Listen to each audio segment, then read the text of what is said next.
Hello hi നമസ്കാരം, അരവിന്ദാണ്. NRI മീഡിയയുടെ ഒരു പുതുപുത്തൻ എപ്പിസോഡിലേക്ക് എല്ലാവർക്കും സ്വാഗതം. ഇന്ന് ഒരു ചെറിയൊരു മൂവി റിവ്യൂ ആയിട്ട് വന്നിരിക്കുന്നത്. ഞാൻ എൻ്റെ ജീവിതത്തിൽ എൻ്റെ ഒരു വ്ളോഗ് ലൈഫിൽ ആദ്യമായിട്ടാണ് ഒരു മൂവി റിവ്യൂ ചെയ്യുന്നത്.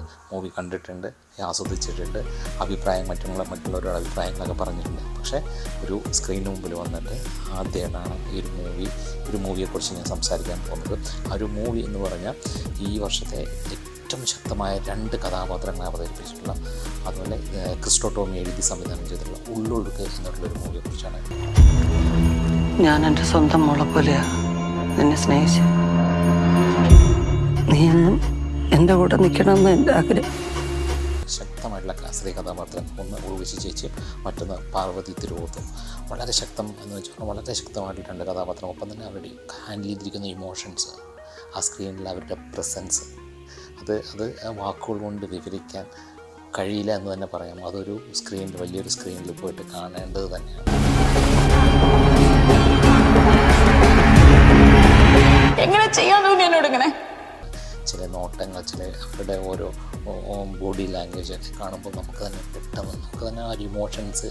ഞാൻ ആദ്യമായിട്ടാണ് സത്യം പറഞ്ഞാൽ പല ഇമോഷൻ സിനിമകൾ കണ്ടാൽ നമുക്ക് ചില സമയത്ത് ചിരി വരാറുണ്ട്. അതുകൊണ്ട് ചില സമയത്ത് അയ്യോ ഇവരെന്തുകൊണ്ട് ഞാൻ അഭിനയിച്ചു. പക്ഷേ അതങ്ങനെയല്ല. അവരുടെ ഓരോ നോട്ടവും ഓരോ ഭാവവും പോലും നമ്മുടെ മനസ്സിൽ ചെറിയൊരു മുറിവേൽപ്പിക്കുക, ഒരു ചെറിയൊരു പൊള്ളലേൽപ്പിക്കുക എന്നുള്ള രീതിയിലേക്ക് അത്രയും മൈന്യൂട്ടായിട്ട് ക്യാപ്ചർ ചെയ്യുന്ന സംവിധായകൻ.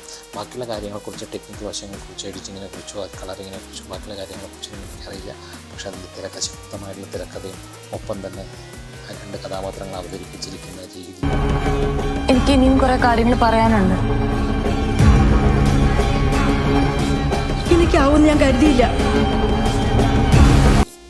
അത് ഒരു പക്ഷേ മലയാള സിനിമയിൽ അല്ലെങ്കിൽ സംസ്ഥാന അവാർഡിനോ അല്ലെങ്കിൽ നാഷണൽ അവാർഡിനോ പരിഗണിക്കപ്പെടേണ്ട 2 ശക്തമായിട്ട് സ്ത്രീ കഥാപാത്രങ്ങളാണ് ഉർവശിയും അതുപോലെ പാർവതി തിരുവോത്തും അവതരിപ്പിച്ചിട്ടുള്ളത്.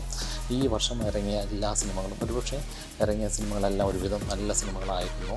പക്ഷേ ആദ്യത്തെ ഒരു 4 മാസത്തിൽ പക്ഷേ അതിലൊന്നും പറയത്തക്ക ശക്തമായിട്ടുള്ള സ്ത്രീ കഥാപാത്രങ്ങൾ ഉണ്ടായിരുന്നില്ല എന്ന് നമുക്ക് നോട്ടീസ് ചെയ്യാൻ പറ്റും. പക്ഷേ അതിനൊക്കെ ഒരു അപവാദം എന്നുള്ള നിലയിലാണ് ഈ ഒരു ഫിലിം ഇറങ്ങിയിട്ടുള്ളത്. എല്ലാവരും ഈ ഒരു ഫിലിം കാണണം എന്ന് മാത്രം എനിക്ക് പറയണം.